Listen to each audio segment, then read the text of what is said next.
नमस्कारम। हम महाकवि कालिदास विरचित अभिज्ञान शाकुंतल नाटक का अध्ययन कर रहे हैं।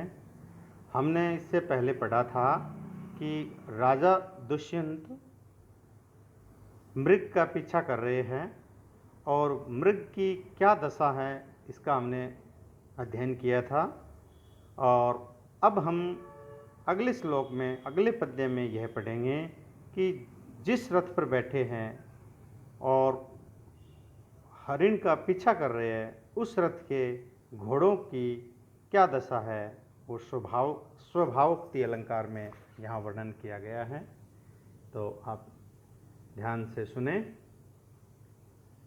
मुक्तेषु रश्मिषु निरायत पूर्वकाया निष्कंप चामर शिखा निभृत ऊर्ध्वकर्णः आत्म उद्धतैरपि रजोभि अलंघनीया धावन्ति अमी मृग जव अक्षमया इवे रथ्यः।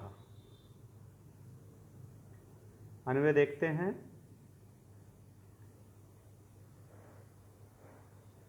रश्मिषु मुक्तेषु निरायत पूर्वकाया निष्कंप चामर शिखा निभृत ऊर्ध्वकर्णः आत्म उद्धतै अपि अलंघनीया अमी रथ्यः मृग जव अक्षमया इव धावन्ति।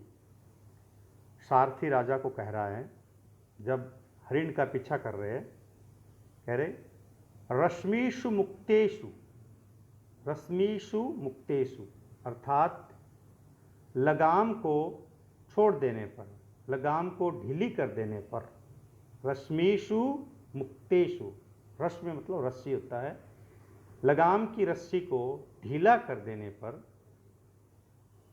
निरायत पूर्वकायः, निरायत पूर्वकायः जिसके शरीर का पूर्व भाग अच्छी तरह से फैल गया है, पूर्णतया फैल गया है। यह घोड़ों के लिए कहा गया है कि जिनकी लगाम को ढीली छोड़ देने पर जिनका पूर्व भाग, शरीर का पूर्व भाग अच्छी तरह से फैल गया है, निष्कंप चामर शिखा, और जिसके मस्तक की शोभा के लिए, घोड़ों के मस्तक की शोभा के लिए जो कलंगी लगी हुई है, उस पर चामर शिखा लगी हुई है, वह निष्कंप है, अर्थात चामर शिखा निश्चल है, हिल नहीं रही है। ऐसे है घोड़े। घोड़ों की विशेषता बताई गई है कि जब उनकी लगाम ढीली कर दी गई तो उनका पूर्व का भाग फैल गया है और आगे जो मस्तक पर जो उनके चामर शिखा है वह निश्चल है, अर्थात हिल नहीं रही है। निभृत ऊर्ध्वकर्णा, और उनके कान खड़े हैं और वे भी निश्चल है, हिल नहीं रहे हैं। ऐसे ये घोड़े हैं। आत्म उद्धतयपि, अपने द्वारा उठाई गई भी, अपने द्वारा उड़ाई गई, अपने द्वारा उठाई गई या उड़ाई गई दोनों सही होगा, अपने द्वारा उठाई गई रजो भी, अर्थात जो धूल है उनसे अलंघनीय, अर्थात धूल से स्पर्श नहीं कर रहे हैं। आत्म उद्धतै अपि अलंघनीय, अर्थात जो पूर्वोक्त मैंने विशेषता बताई है, ऐसी विशेषता वाले घोड़े अपने स्वयं के द्वारा जो धूल उड़ाई गई थी उसको भी स्पर्श नहीं कर रहे, अर्थात बहुत ही तेज गति से दौड़ रहे हैं। और ये कैसे लग रहे हैं? अमी रथ्यः, ये घोड़े मृग जव अक्षमया इव धावन्ति। मृग जव, जव अर्थात वेग, मृग माने हरिण, हरिण के वेग को अक्षमया सहन न कर रहे हैं, इव मानो धावन्ति दौड़ रहे हैं। ऐसे लग रहा है कि ये घोड़े जो हरिण है, जो आगे चल रहा है वो तेज गति से चल रहा है और ये घोड़े उसके गति है उसको सहन नहीं कर पा रहे हैं कि ये इतनी तेज कैसे दौड़ रहे हैं, तो वो और तेज गति से घोड़े दौड़ते हुए ऐसा प्रतीत हो रहे हैं। यहां उत्प्रेक्षा अलंकार है, जहां मानो का अर्थ होता है वहां उत्प्रेक्षा अलंकार होता है। फिर मैं बता रहा हूं, ध्यान से सुनिए। रश्मिषु मुक्तेषु निरायत पुरुकाया, रस्सियों को ढीला छोड़ देने पर जिनके शरीर का अग्रभाग पूरी तरह से फैल गया है, जिनके मस्तक की चामर शिखा बिल्कुल नहीं हिल रही है, स्थिर है, और जिनके दो कान खड़े हैं घोड़ों के और हिल नहीं रहे, वे भी स्थिर है, और ऐसे ये घोड़े अपने द्वारा उठाई गई धूल को भी स्पर्श नहीं कर रहे हैं। मानो ऐसे लग रहा है कि जो आगे जो हरिण चल रहा है उनकी गति को ये सहन नहीं कर रहे हैं, इसलिए और तेज गति से दौड़ते हुए प्रतीत हो रहे हैं। कहने का मतलब ये है, जैसे कोई किसी की उन्नति को या किसी क्षेत्र में कोई आगे होता है और जो और ज़्यादा प्रतिभाशाली होते हैं उनसे कोई आगे हो जाए तो वो बिल्कुल कभी भी सहन नहीं करेंगे वो मेरे से आगे रहे। तो घोड़े भी बहुत तेज़ गति से दौड़ते हैं। वे सोच रहे हैं, ऐसे कवि ने कल्पना की है कि हरिण इतना तेज़ दौड़ रहा था, तो घोड़े सोच रहे हैं कि हम इससे तेज़ कैसे नहीं दौड़ेंगे, ये हमसे तेज़ कैसे दौड़ सकता है। तो उनकी स्पीड की अवहेलना करने के लिए कि ये तो स्पीड है, ये मेरे से तेज़ कैसे हो गई इन घोड़ों की, इन हरिण की, तो उनसे ज़्यादा तेज़ दौड़ना चाह रहे हैं कि हम उनसे आगे हैं। फिर बता रहा हूँ मैं, ध्यान से सुनिए कि जब राजा के रथ के घोड़े थे उनकी लगाम को ढीला कर दिया गया था कि और तेज़ गति से दौड़ सकें और उन जो आगे मृग चल रहा है उसके नज़दीक पहुंच सके, इसलिए राजा ने क्या किया, रथ की जो लगाम है वो ढीली कर दी थी सारथी ने राजा के रथ की लगाम को। तो वो घोड़े अच्छी तरह से तेज चलने लगे हैं, जिनका पूर्व का भाग अर्थात पूर्व भाग अच्छी तरह से फैल गया है। कहने का मतलब आराम से स्वतंत्र होकर वो दौड़ लगा सकते हैं, ऐसी स्थिति में आ गए हैं। और उनके जो मस्तक की चामर शिखा वो एकदम सीधी खड़ी है और उनके कान भी सीधे हैं और बिल्कुल हिल नहीं रहे। और ऐसे ये घोड़े अपने स्वयं के द्वारा उड़ाई गई धूल को भी स्पर्श नहीं कर रहे, बहुत तेज गति से दौड़ रहे हैं। मानो ऐसे लग रहा है कि वो इसलिए तेज गति से दौड़ रहे हैं कि जो आगे जो हरिण चल रहा है उसकी गति को सहन नहीं कर रहे हैं और इसलिए और तेज गति से दौड़ रहे हैं। ठीक है, इसमें स्वभावोक्ति अलंकार है ही और वसंत तिल का छंद है जिसमें कुल 14 वर्ण होते हैं। अगला पद्य। अब ये रथ के पीछे, अब ये जो घोड़े हैं वो हरिण का पीछा कर रहे हैं, तो बहुत तेज गति से चल रहा है रथ। तो राजा क्या कर रहे हैं, उस रथ की गति को देख करके, इसी से संबंधित ये अगला पद्य है, हम देखते हैं। यदा लोके सूक्ष्म व्रजति सहसा तद विपुलताम, यदार्धे विच्छिन्नम भवति कृत संधानम इव तत्, प्रकृत्या यत् वक्रम तदपि समरेखम नयनयोः, न मे दूरे किंचित क्षणम अपि न पार्श्वे रथ जवात्। ध्यान से सुने, इनका अन्वय देखें। रथ जवात, रथ के वेग के कारण, यत जो, आलोके देखने में, सूक्ष्म होता है, छोटा होता है, तत्सहसा वह अचानक, विपुलताम वर्जति वह बहुत विशालता को प्राप्त कर लेता है।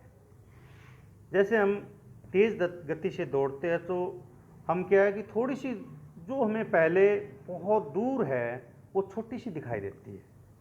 जब हम तेज़ गति से दौड़ते हैं या हम कोई ऐसे कार में बैठे या कोई किसी बस में है और वो तेज़ गति से दौड़ रही है, तो दूर से हम देखते हो छोटी सी कोई दिखाई देते हैं, जब पेड़ हो या कोई और वस्तु हो, किंतु जब गति तेज होती है अचानक ही हम उसके नज़दीक पहुंच जाते हैं तो बड़ी हो जाती है ना, जबकि होती तो वो जो होती वही है, पर वो दिखाई देती है। तो यही बताया गया कि जो देखने में सूक्ष्म दिखाई देती है वह घोड़ों के वेग के कारण, रथ के वेग के कारण वह अचानक ही बहुत बड़ी हो जाती है। यत अर्धे विच्छिन्नम तत्कृत संधानम इव भवति। यत अर्धे विच्छिन्नम, जो ऐसे बीच में कटी हुई लगती है वह कृत संधानम इव, जैसे जोड़ दी गई हो ऐसे लगती है।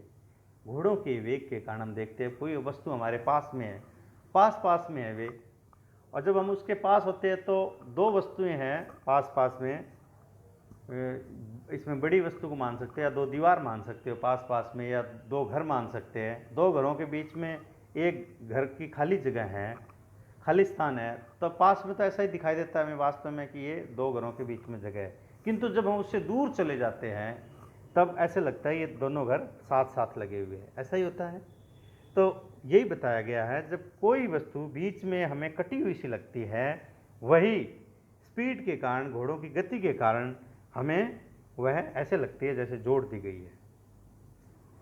यत प्रकृत्या वक्रम, जो स्वाभाविक रूप से टेढ़ी है, तदपि समरेखम, वह सीधी दिखाई देने लग जाती है। कहने का मतलब यह है, जब गति तेज होती है तो जो चीज़ें उल्टी होती है वो सीधी दिखाई देती है, बड़ी है छोटी, छोटी है बड़ी, इस तरह से लगता है। जैसे टेढ़ी है वो सीधी दिखने लगती है, सीधी है वो टेढ़ी दिखने लगती है, वो अचानक दिखने लगती है क्योंकि गति बहुत तेज है। हम ये सोचते हैं कि ये छोटी सी चीज़ है, पर जैसे हम पास में आते हैं तो बड़ी दिखाई देती है, और जब हम दूर चले जाते हैं तो वही बड़ी चीज़ छोटी सी दिखने लगती है। तो ये रथ की गति के बारे में बताया गया है कि बहुत तेज गति से रथ चल रहा है, कि जो सूक्ष्म वस्तु है वो बहुत बड़ी दिखाई देने लग जाती है, जो बीच में कटी हुई लगती है वैसे लगता है जोड़ दी गई है, और जो स्वाभाविक रूप से वास्तव में जो टेढ़ी है वह सीधी लगने लगती है। तथा किंचित में नयनयोः क्षणमपि न दूरे न पार्श्वे तिष्ठति। इस प्रकार क्या है कि किंचित, कोई भी, में नयनयोः, मेरे आंखों के सामने, मेरी आंखों के लिए, क्षणमपि न दूरे न पार्श्वे तिष्ठति, कोई भी वस्तु न तो नज़दीक है न ही दूर है। इसलिए कि घोड़ा तेज गति से चल रहा है, तो जो वस्तु बहुत दूर है वो भी दूर नहीं रहेगी क्योंकि एक क्षण में नज़दीक आ जाएगी, और जो वस्तु नज़दीक है वो भी नज़दीक नहीं रहेगी क्योंकि थोड़ी देर में हम उससे इतनी तेज गति से चल रहे हैं तो वो पीछे चली जाएगी, तो वो दूर हो जाएगी। तो समझ गए आप इसका अर्थ? फिर मैं बता रहा हूँ कि राजा दशरथ जब रथ से सारथी के साथ हरिण का पीछा कर रहे हैं, तब हरिण जब का पीछा कर रहे हैं तो रथ जिस तेज गति से चल रहा है, इससे क्या वातावरण में उनको जो देखते हैं वस्तुओं में, उनमें क्या परिवर्तन दिखाई देता है, इसके बारे में है। राजा कह रहे हैं कि रथ जवात, रथ के वेग के कारण, यत आलोके सूक्ष्म, जो देखने में छोटी है, तत्सहसा विपुलताम व्रजति, वह अचानक ही बड़ी हो जाती है। यत अर्धे विच्छिन्नम, जो बीच में कटी हुई लगती है, तत्कृत संधानम इव भवति, वह ऐसी लगती है जैसे जोड़ दी गई हो।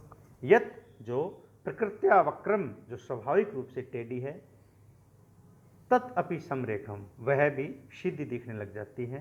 तथा किंचित मे नयनयो क्षणम अपि न दूरे न पार्श्वे, मेरे लिए, मेरी आंखों के लिए, किंचित अपि, कोई भी वस्तु, क्षणम अपि न दूरे न पार्श्वे, कोई भी वस्तु न तो दूर है और न ही वह वस्तु क्षण भर के लिए पास में है और न ही क्षण भर के लिए दूर है।